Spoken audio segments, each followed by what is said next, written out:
मित्रों, हम लोग महाराणा प्रताप की परंपरा के लोग, और ये कहने की हिम्मत हम सबको ईश्वर दे, ये मैं प्रार्थना करता हूँ। क्योंकि महाराणा प्रताप का वंशज कहना है,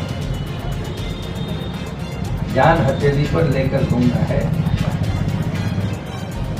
उसे कहना आसान है। लेकिन जीवन को जीने के लिए जो ताकत चाहिए, वो ताकत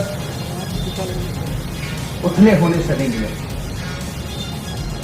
महाराणा प्रताप की वो घटना, इसे सारे लोग जानते हैं कि उस महान प्रतापी राजा के बेटों को घास की रोटियां खानी। मैं नहीं मानता कि महाराणा प्रताप कभी इतने कमजोर हो सकते हैं, लेकिन उसका जो दूसरा पक्ष है वो बड़ा है कि बेटे घास की रोटियां खा लेंगे, लेकिन मैं अपने संकल्प में विकल्प नहीं खोलूंगा। जीवन को त्याग देना ये बहुत छोटी बात है, क्योंकि ओज में, पौरुष में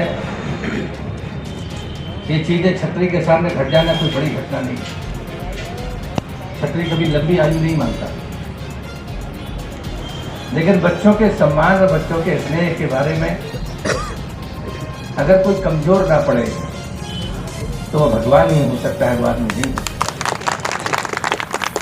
मुझे महाराणा प्रताप के उन तमाम स्थानों पर जाने का मौका मिला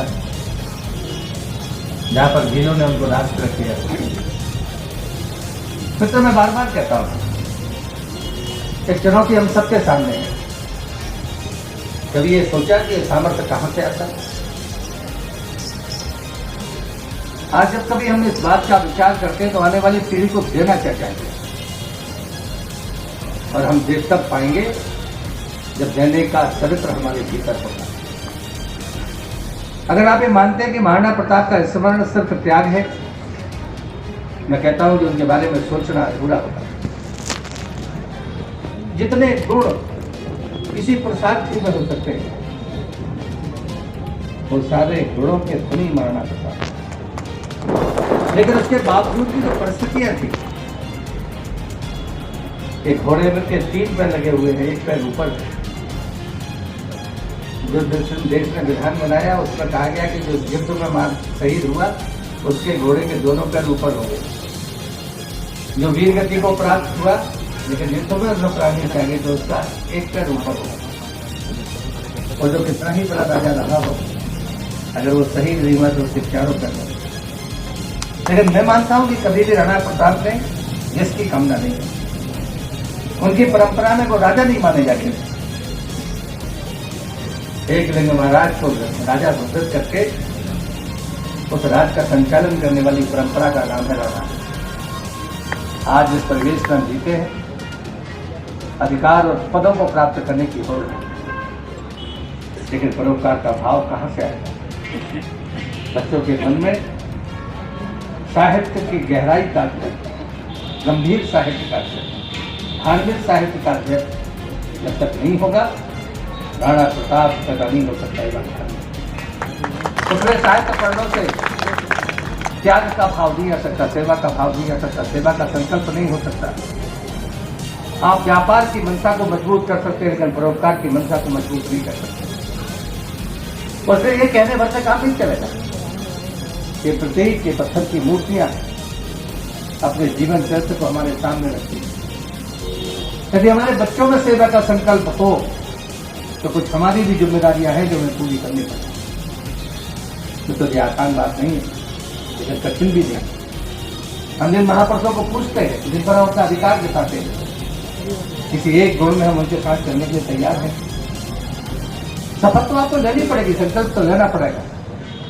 और मुझे लगता है कि मैं मातृशक्ति से प्रार्थना करता हूँ, किसी बेटी से सीखने की जरूरत है कि जीवन में अगर पौरुष है तो फिर उसका प्रदर्शन भी जरूरी है।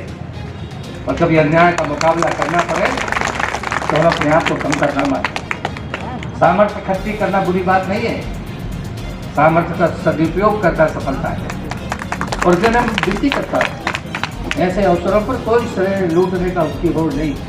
उससे जब कहा गया था, मैं बचपन से लेकर आज तक मैं मानता हूं कि जो परिणाम की चिंता ना करे, जो मृत्यु की चिंता ना करे, लेकिन सिर्फ एक बात का ध्यान रखे, मेरे आदरणीय तो परम पूज्य श्री अवस्थी जी की वाणी, संकल्प में विकल्प नहीं होता, और साथ में चेतावनी भी है, यदि संकल्प में विकल्प हो जा गया तो महानतम कार्य पूरे नहीं होंगे। मुझे लगता है कि आज हमें अगर महाराणा प्रताप के चरित्र को देखा है, महाराणा प्रताप को राज नहीं मिला, उनके बेटे को राज नहीं मिला, वो शहीद थे, लेकिन भारत माता को गुलामी की जंजीरों से मुक्त कराना, अन्याय के सामने झुकना नहीं, सर्वस्व नष्ट हो जाए लेकिन किसी संकल्प में विकल्प नहीं खोजा जाएगा, ये महाराणा प्रताप का चरित्र है। मुझे लगता है कि राज तो बहुत लोगों को मिल जाएंगे, लेकिन मूल्य नहीं मिल सकते। हमें अगर जीना है, महाराणा प्रताप के वंशज के नाते अपनी परंपराओं को अक्षुण्ण रखना है, तो एक संकल्प लेकर जाइए कि मैं किसी सफलता का भागीदार भले बनूं या ना बनूं, लेकिन नैतिक मूल्यों को स्थापना में मेरा योगदान होगा, मैं उसके खिलाफ नहीं जाऊंगा। शायद महाराणा प्रताप को सच्ची श्रद्धांजलि है। आज रस्ते में भी अपने राजनीतिक कार्यकर्ताओं से कह रहा था कि मित्रों, सत्ता की चकाचौंध राजनीति नहीं है, किसी को धोखा देना ये राजनीति नहीं है। हमें संकट में समाज को दिशा देने की सामर्थ्य हमारे भीतर है, ये राजनीति है। नेता के गुण अनेक हो सकते हैं, लेकिन नेता वही होते हैं, पूजे वही जाते हैं जो परंपराएं ऐसी छोड़कर जाते हैं जिसे आसानी से कुछ चल न सके। उस परंपरा के प्रतीक शिरोमणि महाराणा प्रताप जी है। हम सब सौभाग्यशाली हैं कि ऐसे कार्यक्रम में हमें उपस्थित होने का मौका मिला। मैं कोई पत्थर पर नाम लिखाने वाला आदमी नहीं हूँ, यहाँ तो सीढ़ी के लोग भी बैठे कि तरसगंज के जिले में हमारा नाम नहीं मिलेगा। मैं मानता हूँ कि पत्थरों पर नाम लिखने से कुछ नहीं होगा, पत्थरों में नाम लिखने लायक कुछ काम हम कर जाएं, यही महाराणा प्रताप के चरणों में श्रद्धांजलि होगी। और पूरे राजपूत समाज को, विशेषकर बंटी साहू जी का हृदय से आभार व्यक्त करता हूँ। आपने एक बहुत अच्छे कार्यक्रम में मुझे उपस्थित होने का मौका दिया। मैं छिंदवाड़ा की जनता को नमन करता हूँ, अपनी बात को समाप्त करता हूँ। भारत माता की आप लोग भी बोलिए, भारत माता की, भारत माता की, भारत माता की।